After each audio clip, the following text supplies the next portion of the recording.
আজ যে রেসিপিটা বানাবো সেটা না আগে কখনো খেয়েছেন না আগে কখনো শুনেছেন। কম খরচে বাড়িতে থাকা সামান্য কিছু উপকরণ দিয়েই কিন্তু এটা বানানো হয়ে যায়। তো কি এই রেসিপিটা, চলুন আর কথা না বাড়িয়ে দেখে নেওয়া যাক। ভিডিওটা স্কিপ না করে ভিডিওর শেষ পর্যন্ত আমার পাশে থাকার অনুরোধ রইল।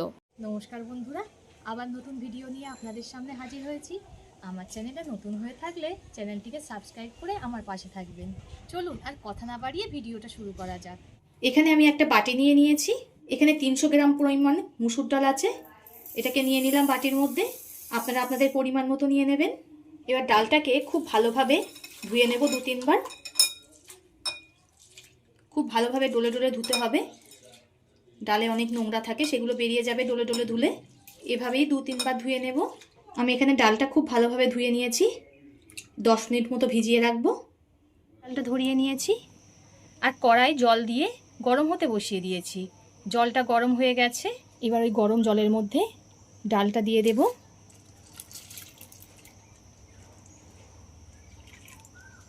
এবার দিয়ে দেব এই চা চামচের মাপ করে 1 চামচ লবণ। এবার ডালটাকে সিদ্ধ করে নেব খুব ভালোভাবে। এই ডালের ওপরের গেঁজাগুলো ফেলে দেব।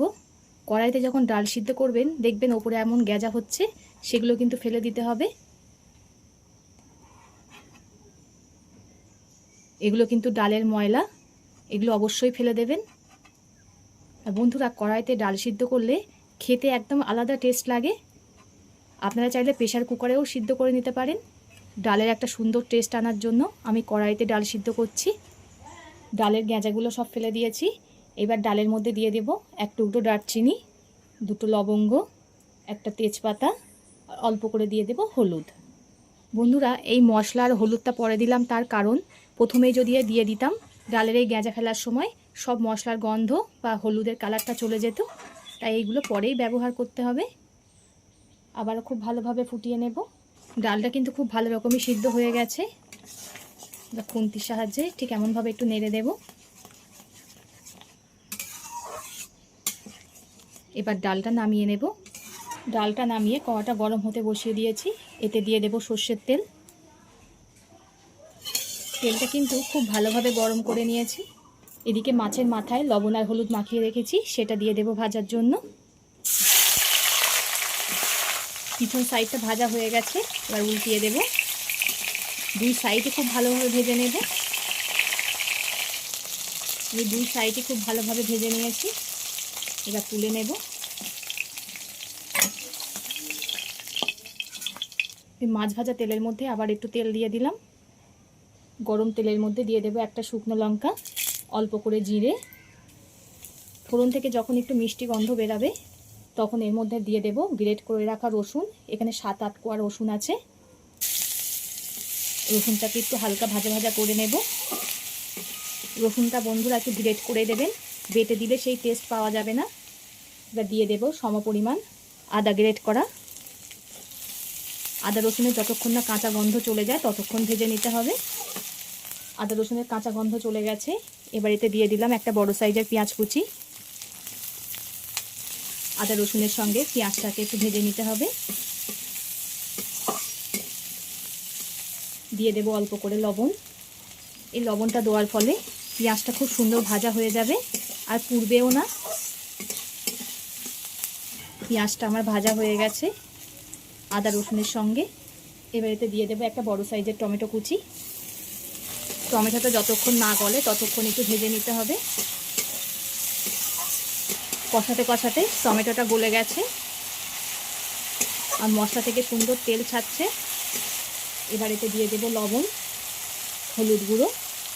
যেহেতু ডাল সিদ্ধ করার সময় লবণ আর হলুদ দেওয়া ছিল, তাই একটু বুঝে দেবেন।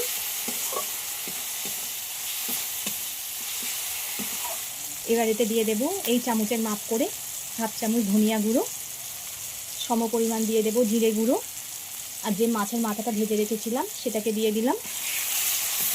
মশলাগুলো মাছের মাথার সঙ্গে একটু কষিয়ে নিতে হবে আর মাথাটাকে হালকা করে ভেঙে দিতে হবে।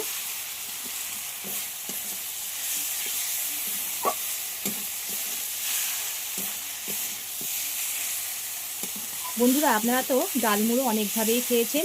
এইভাবে মুসুর ডাল দিয়ে একবার ডাল মুড়ো করে দেখবেন, স্বাদ মুখে লেগে থাকবে। আর একবার যাকে খাওয়াবেন বারবার এটাই করতে আবদার করবে। আর বেশি কিছু তো লাগে না, বাড়ি থাকা সব উপকরণ দিয়েই হয়ে যায়। মশলার সঙ্গে মাছের মাথাটা 1 মিনিট মতো কষিয়ে নিয়েছি। এবার এতে সিদ্ধ করে রাখা ডালটা দিয়ে দেব জল। জলটা আমি আমার পরিমাণ মতো দিয়ে দিলাম, আপনারা আপনাদের পরিমাণ মতো দিয়ে দেবেন। আমার বন্ধুরা কে কোথা থেকে দেখছেন কমেন্ট করে জানাবেন, তাহলে আমি বুঝতে পাবো আমার বন্ধুরা কোথা থেকে দেখছে। আর আপনারা এত সুন্দর সুন্দর কমেন্ট করেন, আমার পড়তে ভীষণই ভালো লাগে। এভাবে পাশে থেকে সাপোর্ট করার জন্য সকলকে অসংখ্য ধন্যবাদ। আর ডালটাকে ফুটতে দেব। ডালটা খুব ভালো রকমই ফুটে গেছে। এবার এতে দিয়ে দিলাম একটা চিকিয়ে রাখা কাঁচা লঙ্কা। ঝালটা আপনারা স্বাদ মতো দেবেন, যে যেমন খেতে পছন্দ করেন। আমি আগে একটা শুকনো লঙ্কা দিয়েছিলাম, তাই এখন একটা কাঁচা লঙ্কা চিকিয়ে দিলাম। এবার ডালের মধ্যে দিয়ে দেব অল্প করে কাসৌরি মেথি। এই কাসৌরি মেথিটা আপনারা চাইলে স্কিপও করতে পারেন, কিন্তু দিলে বেশি টেস্ট আসবে, ওই জন্যে আমি দিলাম। এইভাবে যদি মুসুর ডালের ডাল মুড়ো করে বন্ধুরা কাউকে খেতে দেন, কেউ বুঝতেই পাবে না যে আপনি মুসুর ডাল দিয়ে ডাল মুড়ো করেছেন। এত দারুণ হয় এটা খেতে। আবারও ফুটিয়ে নেব। টোটাল আমি 15 মিনিট মতো ফুটিয়ে নিয়েছি। এবার এতে দিয়ে দেব অল্প করে চিনি। চিনিটা দিয়ে আবার একটু ফুটিয়ে নেব। ডাল বন্ধুরা যত ফোটাবেন ততই টেস্ট আসবে, তাই খুব ভালোভাবে ফুটিয়ে নিতে হবে। এটা কিন্তু ভাতের সঙ্গে খেতে বন্ধুরা দারুণ লাগবে, তাই একবার হলেও ট্রাই করে কমেন্ট করে জানাবেন কেমন লেগেছে আপনাদের। আপনাদের কমেন্টের আশায় থাকবো। সবশেষে এতে দিয়ে দেব গরম মশলা। আশা করি এই সিম্পলভাবে তৈরি করা ডালমুড়ো রেসিপিটা আপনাদের সকলেরই ভালো লেগেছে। এতক্ষণ ধৈর্য ধরে ভিডিওটা দেখার জন্য সকলকে অসংখ্য ধন্যবাদ। সবাই সুস্থ থাকবেন, ভালো থাকবেন। পরবর্তী একটা নতুন ভিডিও নিয়ে আপনাদের সামনে আবার হাজির হচ্ছি।